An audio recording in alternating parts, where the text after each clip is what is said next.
জন্য আমরা কত কষ্ট করি দেখেন। দেখেন ভাই, এখানে আপনারা কখনোই আসবেন না, কারণ এখানে এক একটা পাতাতে হাজার হাজার কাটা, যেখানে আমাদেরকে ভোগ করতে হচ্ছে শুধুমাত্র আপনাদেরকে বিনোদন দেওয়ার জন্য। দেখুন, ও মাই গড,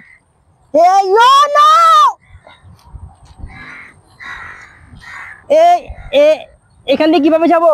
ও মাই গড,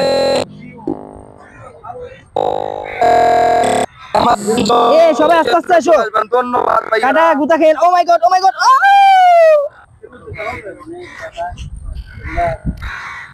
নো, এগুলো কি?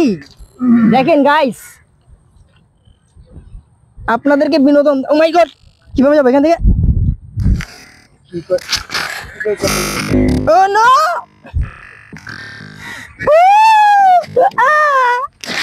গাইস আমি আমাদের অনেক কষ্ট হচ্ছে না? ইয়েস, আমাদের অনেক কষ্ট হচ্ছে। ও নো, আমাদেরকে একটু বিনোদন দেওয়ার জন্য। আরে আল্লাহ, এবারে এখান থেকে কিভাবে যাবো আমরা যাওয়ার সময়? হ্যাঁ কি বলেন? কি বলতে আমার ভাই, এত কষ্ট করে আমরা তারপরে আমাদের কাছ থেকে সাপোর্ট পাইলে আমরা ভাই ইনকাম হইলো হোক না হইলে নাই, তারপরে ভিডিও ছাড়বো, ভিডিও ভাইরাল করেই ছাড়বো। Wow, fantastic.